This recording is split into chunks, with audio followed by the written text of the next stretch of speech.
Hello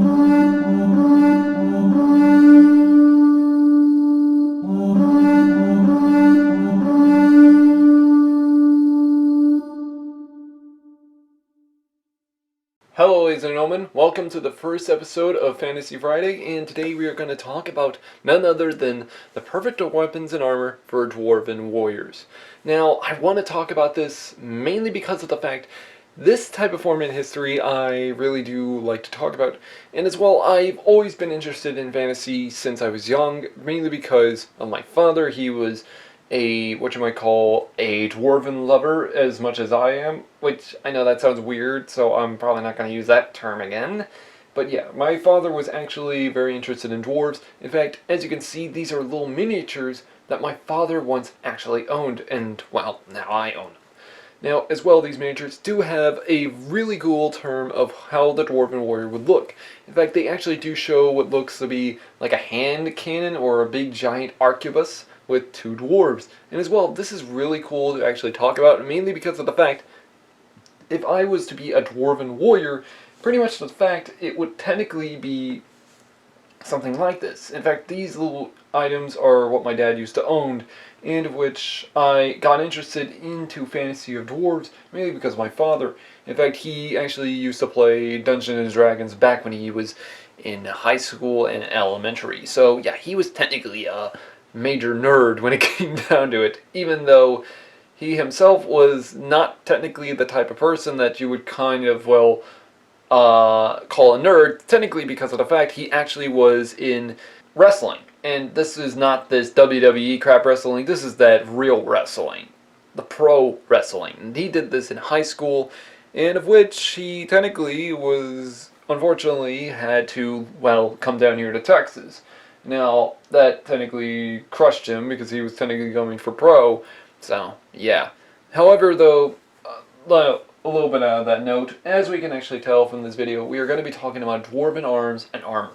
Now, upon actually talking about this, I'm not the first one to actually talk about it. In fact, at least two people I know of have actually talked about this, one being Shad from Shadiversity, and including the other being Scalagrim. Now, they talked about it and such. In fact, Scalagrim actually shows on the shield forms that they could have used, so I'll pretty much leave their links down below on their videos.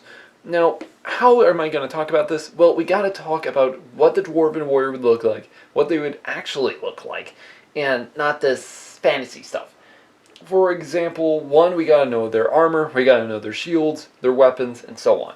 However, we also got to know their layout, where they live. And if we know one thing from Dungeons and Dragons or Warcraft, or my favorite, Lord of the Rings mainly, we gotta actually put the fact that they all mainly come from mountains. And, well, here's the thing. When it comes to mountains, it's perfect for making metal armor. Problem is, it's not so good when it comes to other forms of armor.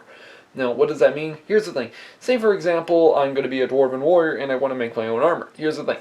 To make a set of armor that's different compared to metal, I would have to trade said money or something like that from a neighboring town for, say, like cotton, for example, to make padding. So that's one of the biggest ones. And as well, the same thing goes with shields when it comes to wood. So we gotta actually also vary that part in. So, yeah. Now, first, let's actually talk about armor. Now, in the movies, especially in the Hobbit movies, especially the Battle of the Five Armies, we do see and take a good look at Dwarven warriors and their armor. Now, this actually is really cool. Now, I do like the Dwarven set of arms and armor because they look cool. However, there is a lot of them that don't make any sense. Mainly because of the fact they don't clarify. And in fact, there's the main reason is kind of the fact is by the way they look. Now, don't get me wrong, a Dwarven warrior, especially a Dwarven nobleman, might be able to get a set of armor like this. Problem is, I don't think all the Dwarven armies would look technically like this. They might actually look as though they might never have 7 sets of armor. In fact, we do see what looks to be a form of scale or laminar armor that they kind of wear, especially Thorin. So, yeah. However, there is a different version. Now, their helmets do look incredibly badass. Problem is, I would clarify that might be accurate to what they would wear. Problem is, if it would be, here's the thing. What would it also look like? Well, that's a thing.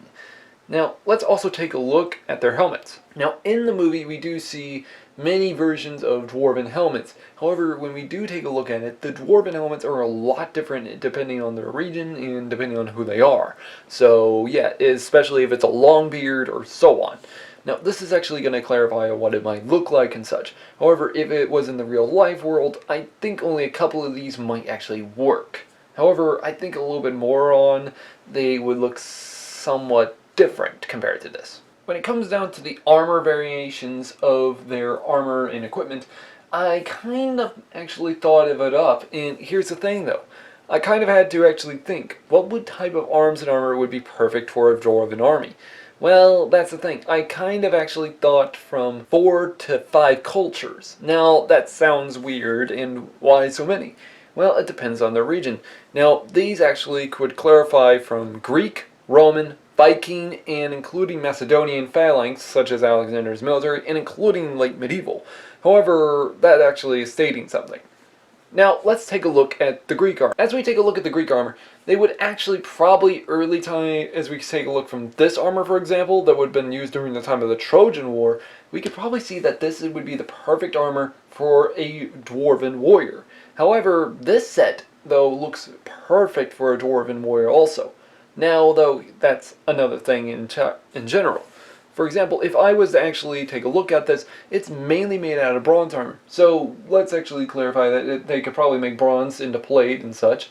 However, they would also have a major problem, mainly because of the fact this armor was technically different compared to that in the movie, but near identical. Now, that's also another cool thing about this. However, let's also talk about the linal thorax.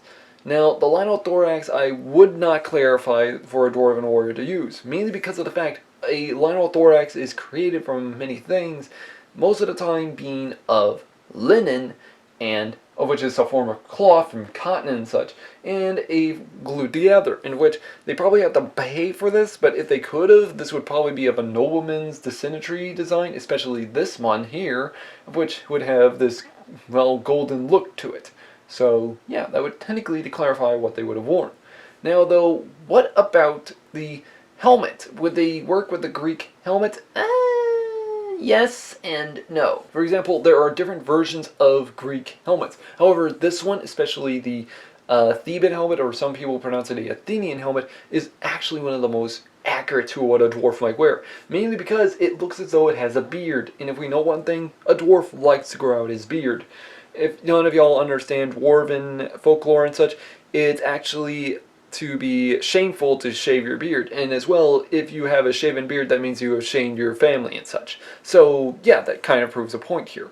Now, this is actually really cool what they might actually have worn. So, this helmet might actually incredibly work.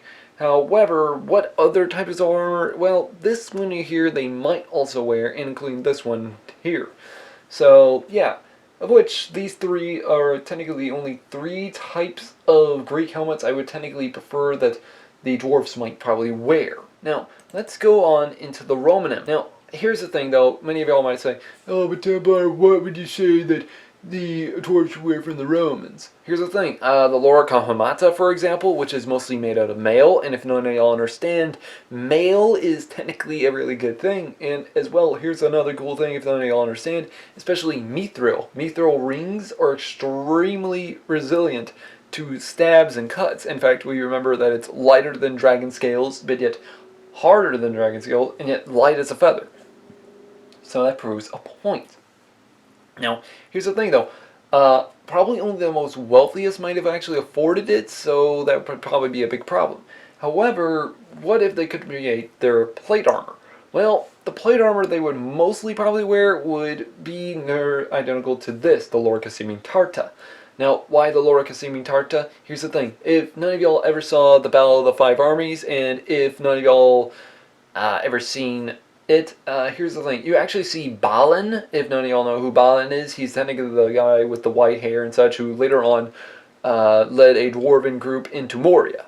Yes, I am a huge Lord of the Rings fan. Anyways, we actually see him Balin pick up a set of armor, that of which looks near identical to the Lorica Seeming Tarta, and I wish they could have had them wear this. This would look perfect for a dwarf, of which, to the fact, it actually covers their shoulders, it covers their chest, and technically in perfect formation, it actually is perfect for them. Now, that's actually stating something. Now, another set of armor they could probably also wear would be this. This would be scale armor. Now, why scale armor? Here's the thing. The dwarves were creators and masters of armor, and of which actually made it extremely light, and as well actually created it in such a way that of which the armor worked perfectly. And in doing so, the armor would have just, well, fixed right on. In doing so, this would actually be perfect for him.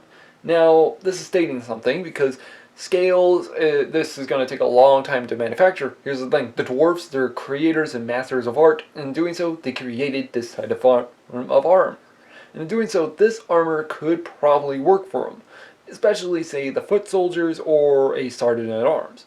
However, one other form is also, what about their arm armor? Well, that would also be with this. This is actually really cool because this is actually what the gladiators would have used in their arena. However, the Romans technically started using it by the later times and periods. And as well, as you can see, it covers this person's entire right arm mostly. In fact, it goes all the way up to his hand. So this would be probably perfect for a dwarven military use. Now though, that's actually stating something. So why would this actually be? Well, here's the thing. If we were to take a look at this, this makes a good point to it. In fact, the biggest armor they would probably use would probably be mainly used of the Roman military design. However, it probably depends on the tribe or of the dwarf. So, yeah. Now, I hear you already. But Templar, what about their helmets? What would be a dwarven helmet for Rome? Well, that would actually be of pretty much, I would be this Sprangenhelm design of the late Roman Empire and these helmets. Mainly because of the fact they look near identical and perfect for a dwarven warrior. As well, I've also had a video on this late Roman helmet, so if y'all want to check that out, we'll leave a link down below also. Now, these helmets are actually perfect because they kind of do scream a little bit of dwarven warrior to me. So, actually, they are perfect because that's the thing. The dwarves, they needed to be extremely headstrong against their opponent. So, yeah. Okay, now what the final group is the Vikings. Now, the Vikings' armor is mostly made of different designs, such as one of the biggest being mail and gambeson. However, if we think about it, this type would actually probably work for him because, as I stated before, mail is perfect for a dwarven warrior. Now, I hear you already, Templar, but where are they supposed to get the padding? Well, they might actually go with a type of cloth known as a jerkin. A Viking jerkin is extremely resilient, which was mostly made out of a mixture of wool, cotton, and including polyester. In fact, you can see this Saxon reenactor actually wearing one underneath his mail, and as well it does provide ample protection, especially to dealing with cuts. So in doing so, this would actually probably be worn underneath all their armor and equipment. And as well, I even did a review, and I will leave a link below for y'all if y'all want to see that as well. However, that's the thing though. The Viking armor would actually be perfect when it comes to their helmets. In fact, take a look at this group of Viking helmets. Doesn't this look perfect for what a dwarven warrior would technically wear? Because I certainly do, because this looks just perfect for them, especially to the fact that it looks as though it would cover their beard, it would also look perfect on the battlefield and ferocious for them, and including to the fact it would technically scream dwarven warrior. Now, here's the thing, the Vikings are technically talked a lot about dwarven people and of how they would have looked and dressed. In fact, some historians even state this is why they dressed like them sometimes, especially with the helmets. In fact, some of these helmets, like the Sutton Hoo helm, or including some of these Vendel period helmets, would probably be the perfect design for them. Now, I would probably like to see these a lot more than them wearing a regular helmet that they see in the movies. So, yeah, I know that sounds a little far-fetched, but you gotta admit, these look a little more badass if you see it on a dwarf. But now, what about the plate armor when it comes down to the Viking group? Well, that's another thing. One of the biggest ones would be laminar. Now, I hear you already. Templar, what do you mean by laminar? Here's the thing. Laminar armor was perfect on the battlefields at that time. And as well, it was actually probably the better armor comparing that to the early plate armor. In fact, this armor is probably better than the Lorica Seeming Tarta, mainly because of the fact you had more elevation, more use of the arms and such, and legs and thighs. In fact, it would, as you see in this one, it technically covers the thighs and including the shoulders. And as well, there would even be greaves or including even arm guards that would actually be made out of what you might call laminar plating design. And as well, these actually forms of armor were actually used by the Norse, Slavic people, and including even the steppe people many times over in the Germanic kingdoms. And as well, the last time laminar was actually used was technically by the end of the Renaissance period sometime in Russia. And as well, it could even stated to have stopped a musket ball at the time. So this type of armor worn with mail, including all that's underneath, would actually be a Viking jerkin, would work perfectly. As you can see here that the laminar plates actually overlap and in the process protect the person, kind of like scale armor, for example. However, this is actually near identical and exactly the same. However, it's even stated that the laminar could also be turned into a helmet, which is also really cool, especially with this Lombard reenactor. Now, this is actually really cool, though, because in this one, as we can see, this would technically be one of my biggest versions that the Dwarven Warrior probably might wear. Now, that's actually stating something. Now, there is this one, which does make a good version, but I would rather prefer one of these four out of them all. So, yeah. In truth, these would technically work perfectly, especially with the laminar mail, including also with the jerkin. So, yeah, especially with also a helmet. Now, I also mentioned the other group. Well, the other group is technically another type. This would be a medieval version, especially like this, or like this, would technically be perfect for, say, a Dwarven cavalryman or a Dwarven nobleman. And as well, the gauntlets probably might be used by Dwarven warriors. Hard to say, though. So, we gotta also factor that point in. Now, though, this one is technically not that clarified due to the fact it's kind of hard to explain. Alright, now let's talk about the Dwarven shield. Now, in the movie, The Battle of the Five Armies, we see him actually using what looks to be heater shield. However, to them that might be a kite shield. However, though, that heater shield is especially extremely large enough to actually protect their entire body. And as well, we also see this one, which we see a dwarf actually have a round shield. Now, this is another perfect one in general. Like, these two shields would work in generally in perfect order. However, if we take a look at this image, we see the dwarves actually look what looks to be Roman kite shields, which actually would probably benefit them the best and the most. Mainly because if you were to see this up in personal, this would actually overlap them, and as well, as I stated before, the Roman and or Viking groups would be perfect for them. However, that's stating something. Now, maybe a Greek hoplite shield would work, however, it depends on the group, as I stated before. Depends on their region, depends on how much iron they have, and depends on how well they can manufacture it. So, yeah. Now, though, that's in general and stating. Now, though, this model, though, is really just redundant and does not look accurate to what a said dwarf warrior would probably use. Now, as we take a look at the Greek shield formation, for example, we see that the phalanx design mission is actually to overlap the shield, into which these shields were strapped on. These were not used like a Viking shield. And in doing so, this would technically probably work with them, mainly because if they said go into pike formation, and mainly to, say, to fight against a group of orcs, or including those filthy elves, in doing so, this would probably work best, especially, say, with the Macedonian phalanx. As we can see, elongated spears and as well as shield wall formation. This would probably work best for a dwarf. And as well, this could even stop chariots and horsemen in the process.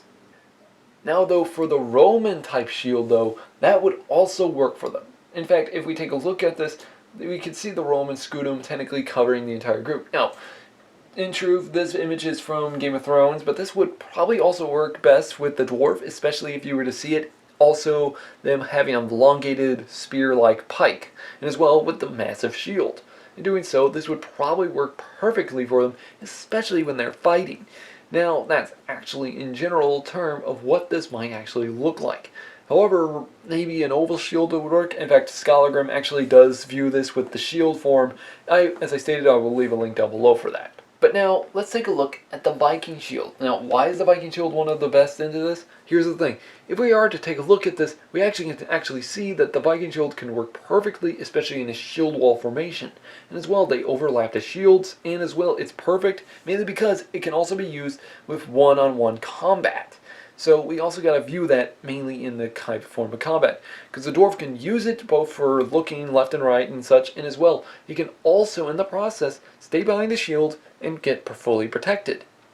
In fact, for example, if I was the Dwarven warrior with my shield, I would technically want to actually stay protected behind my shield, especially if it was a round shield. Now the Viking shield was perfect mainly because of the fact it worked. However, the heater shields and kite shields probably might work for the said dwarf. Problem is, since they're strapped, and due to the fact that the dwarf is smaller, I would go for a boss type shield. So either a Roman Scudo mostly, or a said Viking shield mostly. So yeah. Okay, now let's get into the weaponry. Now, when we take a look at the weaponry, what do we see dwarves mostly using? Well, we can see them using maces, warhammers, axes, swords, and such. However, let's take a look at the axe. Now, this is an image from Shad's Adversity's group, which, Shad, I apologize for taking this from your screen, but you can see what he means by this. This is so wrong. There is no way a dwarf would probably use a double-headed axe. In fact, there has never been a historical discovery of any double-headed axes ever discovered in history.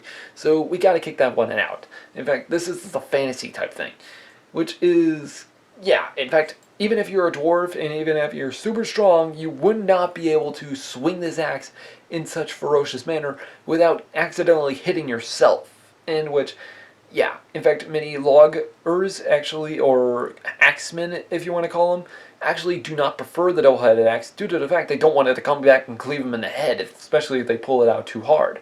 So yeah. Now though, if we take a look at it, these two axes here are a perfect example because they actually have a spike end and an axe head. This would be perfect for, say, a Dwarven warrior with two axes. Now, Gimli, I love this image, especially because, as we can see, he has one type of axe and another type of axe, especially designed perfectly. In fact, one of them has a major point design to it, which is perfect, and as well, this looks near identical to my Gotland Viking axe. So, yeah. And as well, we kind of see this one. Now, this one is a little outlandish, but it's actually a little inspiring to what the dwarfs might use. So, technically, yeah, these would probably be perfect axes for him still. But now, what would their real axes look like? Well, they technically might look like this. In fact, if you take a look at it, there are different terms of Dane axes and such. And as well, sometimes maybe even a halberd, or including a type of weapon known as a poleaxe. In fact, poleaxes have different designs on them, and which technically sometimes have an axe head, a hammer head, and including a pike at the top end of the piece. However, this would technically be viewed as a halberd, so yeah. Now though, the axe, as we can see in these images, these are different versions of Dane axes, including other axes during the time of the Viking period. And as well, these are a perfect example of what an axe would be used by a dwarf and what it might extremely look like. So, I would actually prefer one of these axes rather than mostly the movie types. Now though, let's go into crossbows and bows. Now when we take a look at it though, when dwarves actually are mainly supposed to be using said armor and equipment, especially for archery, here's the thing, I don't see them probably using a bow that much, unless it was probably a recurve bow or a Mongolian bow like this image shows. However, if we technically look at it, they would probably mostly use a crossbow. In fact, Shad Adversity actually stated the following, that they might not mostly use a bow, or most of the time just use a crossbow, which I kind of do agree. However, a recurve bow is extremely durable and is extremely aggressive on the battlefield, especially if you were to actually match it up against an English longbow against a recurve bow. Recurve bows were extremely light and mobile use, and as well were extremely a lot easier to handle. Now, I do expect a dwarf probably to use this in the version of a longbow, so yeah, so this will probably work best for them compared to it. Now, even also with the crossbow though, they would actually make spring steel with it, so in the process, this crossbow would probably work a lot better with them. But now, let's get to the maces and warhammers. Now, when we take a look at the maces and warhammers, some of them are a little outlandish, especially this one, which no, there is no way no one can ever swing this. The same goes with this one and these, which, I mean, no. There's no way a dwarf could, even a dwarf, there's no way anyone can swing that. Now, here's the thing though, we do see him probably using mostly pickaxes, and of which pickaxes, if you don't know, are extremely dangerous weapons, and as which can actually evolve into the warhammer as we know it today. However, these images here are of the real-life versions of said maces and warhammers. In fact, many of them are extremely gruesome on the battlefield. Now, this one, though, is known as the bar mace, mainly because it has what you might call a bar-like design. Not like this model, which is more elaborate. Now, though, that's actually stating something. Now, as we can see, this type of mace, in general, looks elaborate, mainly fancy for a nobleman. So, yeah, not as meant for a peasant. However, this one, or this model, would look perfect for, said, a regular foot soldier. While warhammers, on the other hand, this would be a nobleman's warhammer, and this one could probably just be a regular foot soldier's type of warhammer. Now, this image does show a lot of the weapons they would have used, mainly as warhammers and maces, so that does prove a point of what this weapon might look like. In fact, there were even weapons known as pole hammers, which were surprisingly devastating on the medieval battlefield. Now, let's get to the biggest one, the sword. Now, why the sword? Here's the thing. The sword is a really good weapon. Here's the thing, though. I see the dwarf probably using some of these weapons, and I kinda don't agree with some of them. In fact, some of them look a little outlandish to me. Which, yeah, most of them do. In which I kinda did not expect this much out of it, so yeah. In fact, some of these Dwarven Warriors weapons were technically just meant for fantasy use only, in which I'm kinda not liking that part, so yeah.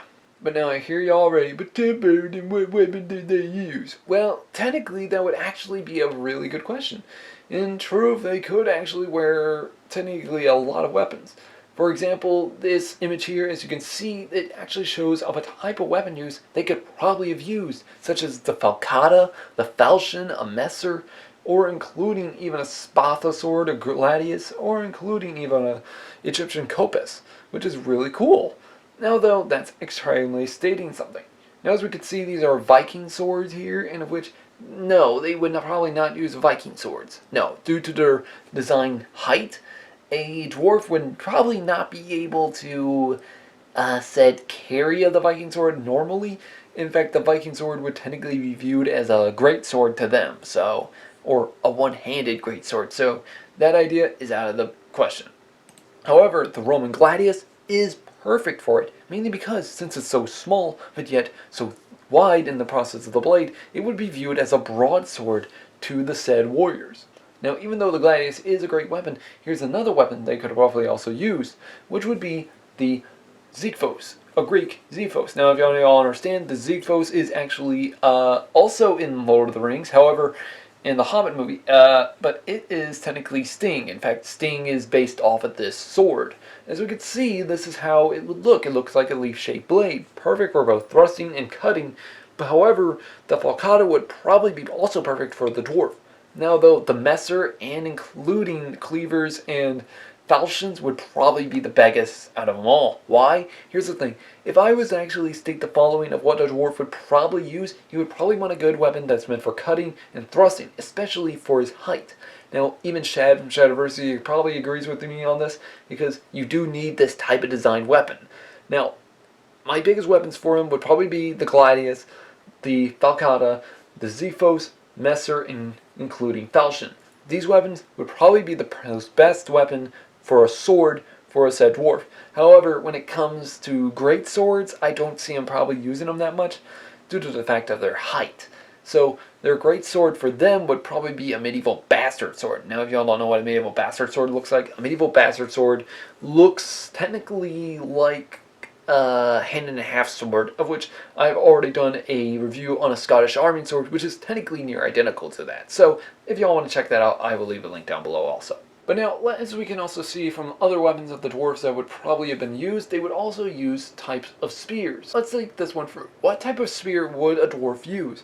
Well, we gotta think about this. They were masters of the Iron Age, or masters of their own age in iron. And in doing so, they could have actually used this, a pike, used by the Macedonian phalanx, or including use halberd designs or any type of weapon like these, of which, if you think about it, this would be perfect for their type of spear formations, and including to stop cavalry charges, and as well to destroy the damn orcs. In doing so, they could probably also use Roman pilums, especially, and as well, this would be perfect for their hedgerows of pike formations. Now, just imagine that. Them using type of shield, like, say, as I stated, the Viking shield, or including the Roman scutum, with this said pike formation, this would probably be perfect for them on the medieval battlefield. So, that would actually explain a lot. Well, y'all, I hope you found this helpful and as well entertaining, and hopefully if y'all like this very much, stay tuned for next couple of times for our next videos on Fantasy Friday, of which we will hopefully cover maybe the elves or orcs next, or maybe even something else in general. Anyways, leave it down in comment and below if y'all want me to cover anything of fantasy related, and of which I will add it right to the list immediately. Because I do like talking about this, because this is like otherworldly type of stuff that pretty much anybody wants to talk about. Now, though, if y'all actually feel as though something I have missed out of there, please leave a link down below if y'all want me to talk about that, and see if I could probably agree with that and such. Because I might actually. Anyways, guys, hopefully you like this. Check out our Facebook. Also, like and subscribe, and just click that bell button for notifications, and as well, let you know when the next video is going to come up. Anyways, guys, it's been Templar. Have a great day.